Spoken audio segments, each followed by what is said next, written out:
Welcome back to another episode of Rock Boys Football, taking another deep dive into this Florida Gators football program and having a discussion about two things. One, taking us back to a couple weeks ago and talking about some of the big boxes that we wanted to see the Florida Gators check in the transfer portal, talking about what they did the last couple weeks, and then having a conversation regarding some of the top targets that are still out there in the transfer portal that I would like to see the Florida Gators continue to pursue. Really excited to get into this one. Many of you guys know I've had just an absolute blast the last couple of weeks breaking down all of these commitments. The amount of support you guys have shown really does mean a lot. So if you guys do enjoy the content, consider subscribing to the channel. And I will say this, the support the last couple of weeks has been, absolutely amazing. Cannot thank you guys enough for all the nice comments that you guys have been dropping in the comment section. Really do appreciate it. And without further ado, want to get into evaluating what Florida has done so far. And I would love to hear from you guys in the comment section in the sense of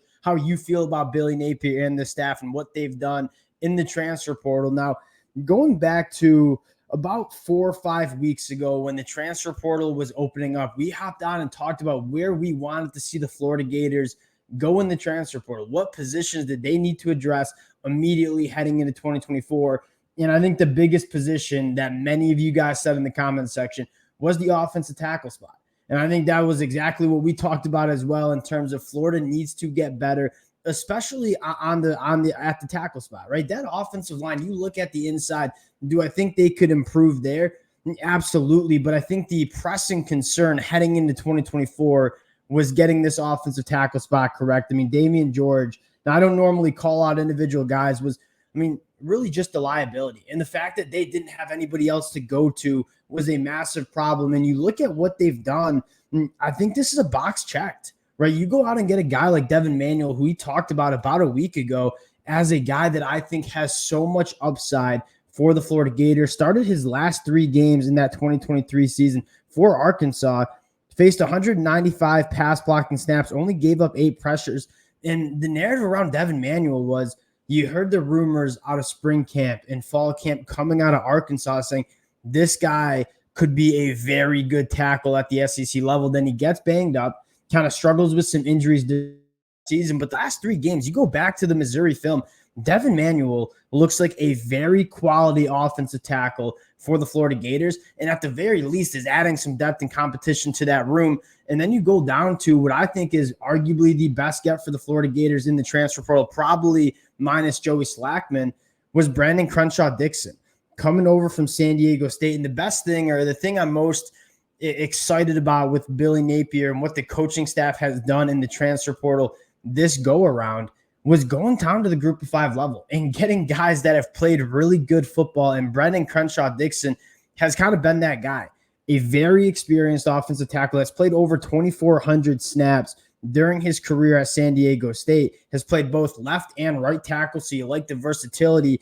that you're getting. And in 2023, only gave up 9 pressures on 343 pass blocking opportunities.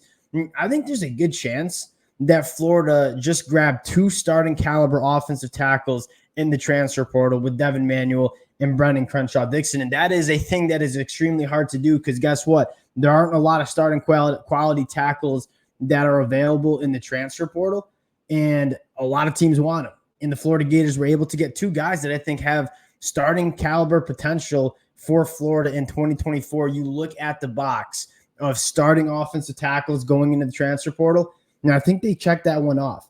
Now, the next position group that I think we talked about was that defensive line. And Joey Slackman emerged as a top target, not only for the Florida Gators, but a top target for most Power 5 programs across the country. Even my Michigan Wolverines offered it. And I was really excited about Joey Slackman. I thought we had a good chance at landing him.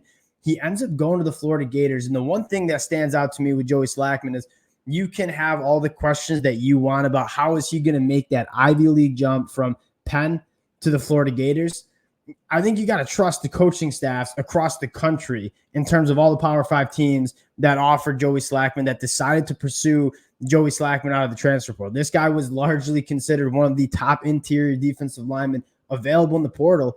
And this was a massive recruiting battle win for the Florida Gators. And what he brings, I think, is not only some versatility. This is a guy that has the play strength to play that 3 tech and the athleticism to play the 5, a guy that you can move all around that defensive line, but he also adds a lot of depth. And they also go out and get a guy in the JUCO ranks of Brian Taylor, who from a physical standpoint looks like he can be another contributor for the Florida Gators. Now, the one conversation I do want to have with that defensive line, especially losing a guy like Princely U, is I would like to see another pass rusher get added, kind of at that jack position. And you look at the Florida Gators and what they did. They go out and get a guy in George Gums, who we talked about, a guy that I'm extremely excited for, started his career as a wide receiver prospect coming out of high school, made the transition to tight end, and has only really played 1 full year as an edge rusher coming from the MAC conference.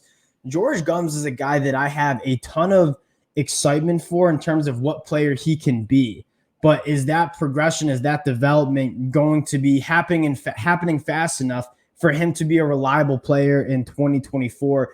That's probably the biggest question. So if I'm Florida and I'm taking a look at maybe one other position that we could go to in terms of adding some talent and adding some experience, that edge rusher position certainly would be my main, or be one of the positions that I'm looking at. Because again, you look at some of the production in my notes here.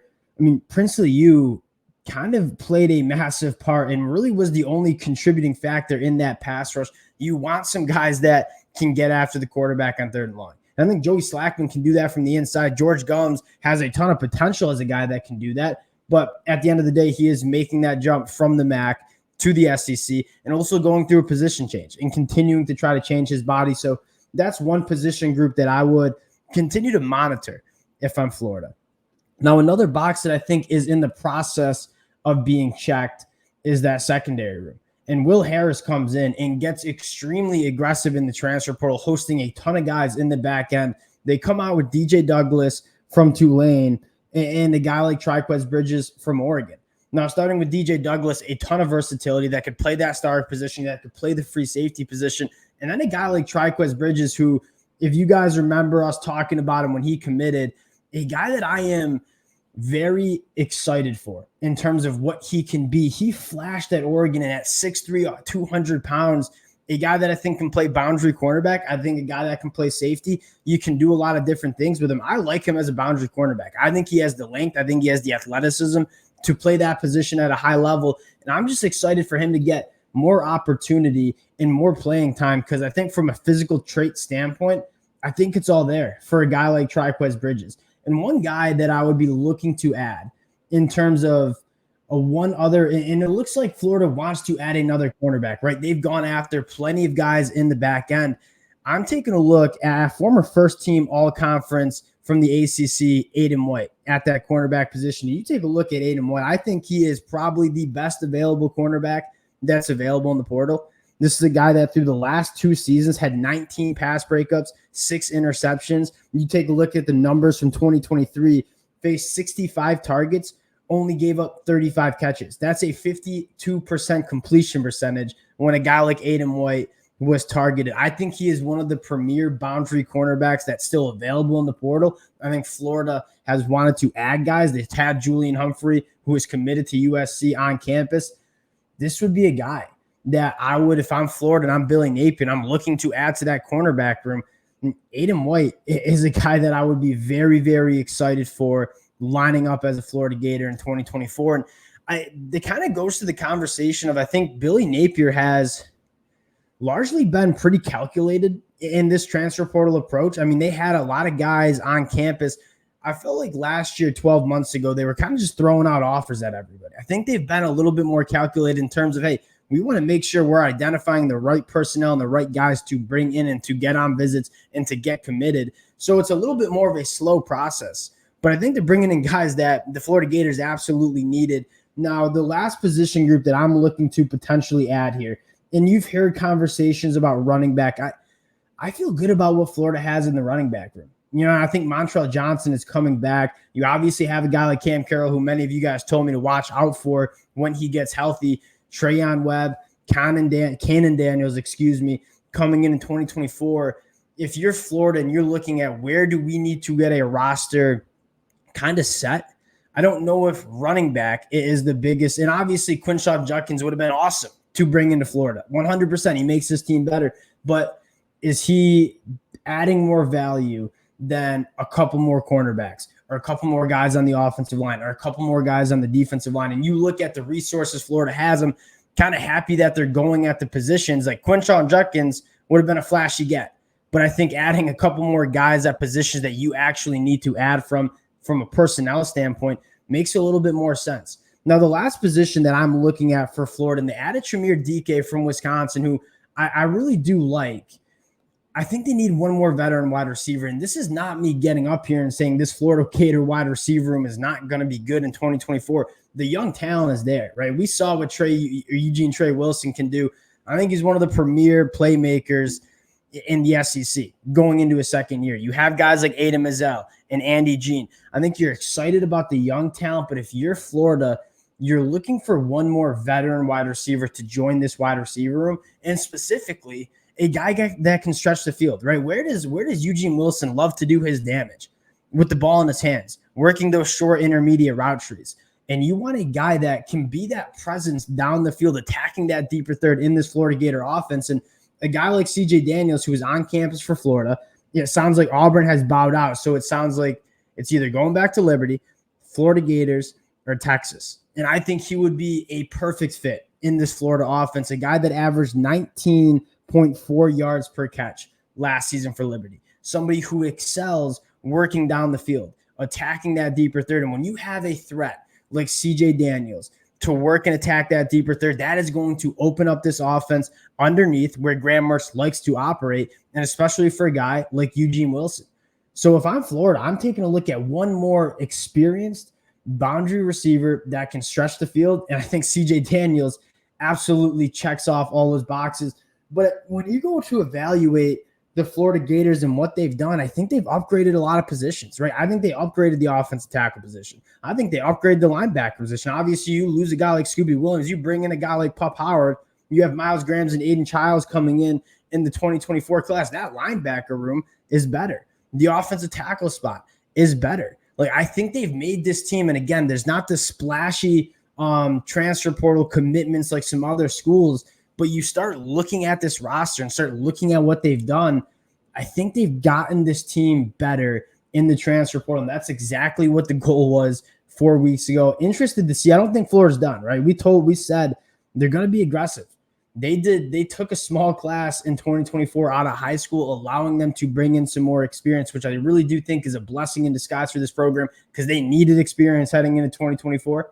I don't think they're done. We'll continue to monitor. We'll continue to update in terms of what they decide to do in the transfer portal. The Florida Gator fans, appreciate you guys rocking with the fellas. Would love to hear from you guys in the comment section, your thoughts, your opinions on where you would like to see the Florida Gators go, and then how you think the Florida Gators have done so far in the transfer portal. Appreciate you guys rocking with the fellas. If you guys do enjoy the content, consider subscribing to the channel, and we'll talk to y'all later. Peace.